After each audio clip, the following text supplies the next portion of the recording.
Hello hi friends, ഇന്ന് നമുക്കൊരു പാവയ്ക്കാത്തോരൻ ഉണ്ടാക്കാം. അതിനായി പാവയ്ക്ക നന്നായി പൊടിയായി കുത്തിയരിയുക, അതിലേക്ക് ഉപ്പ് ചേർത്ത് തിരുമ്മി വയ്ക്കുക. പിന്നീട് നമുക്ക് സവോളയും പച്ചമുളകും അല്പം ഇഞ്ചിയും പൊടിയായി അരിഞ്ഞ് ചേർക്കുക. ഇതെല്ലാം നന്നായിട്ടൊന്ന് തിരുമ്മി വയ്ക്കുക.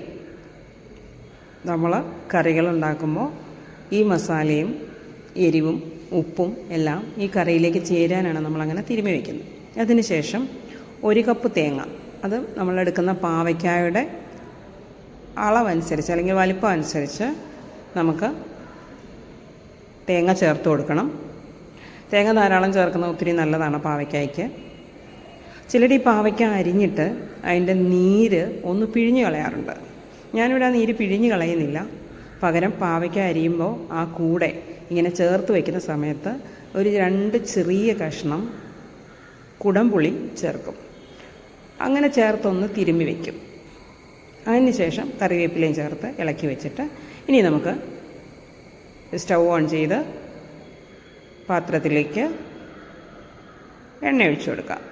ഇവിടെ നമ്മൾ വെളിച്ചെണ്ണയാണ് ഉപയോഗിക്കുന്നത്. ഞാൻ എൻ്റെ എല്ലാ കുക്കിങ്ങിലും വെളിച്ചെണ്ണ തന്നെയാണ് ഉപയോഗിക്കുന്നത്. എണ്ണ ചൂടായി കഴിയുമ്പോൾ അതിലേക്ക് നമുക്ക് കടുകിട്ട് കൊടുക്കാം. കടുകും കറിവേപ്പിലയും നന്നായി പൊട്ടിയതിന് ശേഷം മാത്രമേ ബാക്കി ഒക്കെയും നമുക്ക് ചേർക്കുന്നത് പാടുള്ളൂ കേട്ടോ.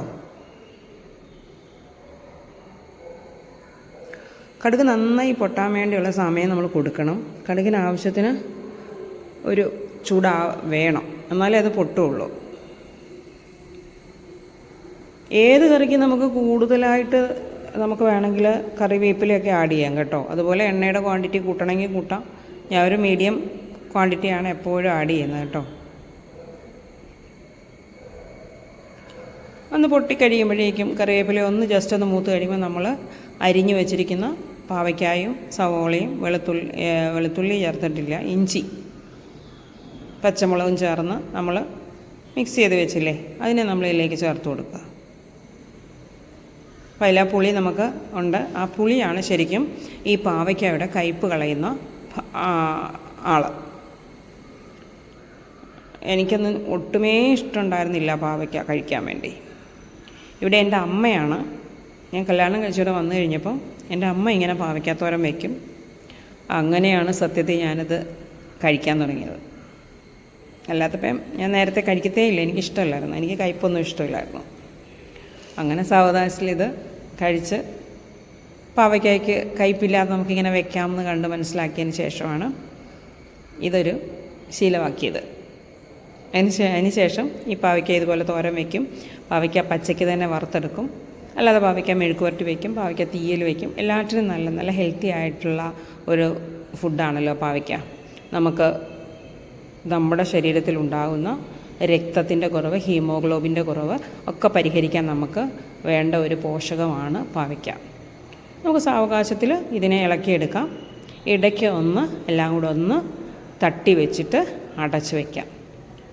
അങ്ങനെയാകുമ്പോൾ നന്നായി വെന്ത് പാവയ്ക്കയ്ക്ക് ഒരു ചെറിയ നിറമാറ്റം വരും.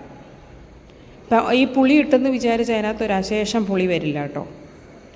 അതുകൊണ്ട് ഈ പാവയ്ക്കയുടെ കയ്പ്പ് പൂർണ്ണമായിട്ട് മാറുകയും അതിൻ്റെ ഗുണം ഒട്ടും നഷ്ടപ്പെടുകയുമില്ല.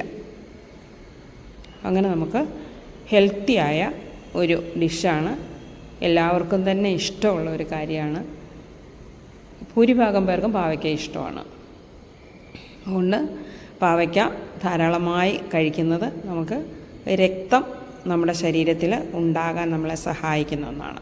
അതുകൊണ്ട് എല്ലാവരും ഇതൊന്ന് ട്രൈ ചെയ്യുക. എന്നെപ്പോലെ പാവയ്ക്ക ഇഷ്ടമില്ലാത്ത ആരെങ്കിലുമൊക്കെ ഉണ്ടാകും. ഇങ്ങനൊന്ന് ട്രൈ ചെയ്തിട്ട് നിങ്ങളുടെ അഭിപ്രായം പറയണം. അതുപോലെ ഈ ചാനലൊന്ന് സബ്സ്ക്രൈബ് ചെയ്യാനും ലൈക്ക് ചെയ്യാനും കമൻറ്റ് ചെയ്യാനും മറക്കരുത്. നിങ്ങളുടെ ഫ്രണ്ട്സിനും ഫാമിലിക്കും ഒക്കെ ഒന്ന് ഷെയർ ചെയ്ത് കൊടുക്കണേ. ഇതുപോലെയുള്ള മറ്റൊരു റെസിപ്പിയായിട്ട് നമുക്ക് വീണ്ടും കാണാം. Thank you.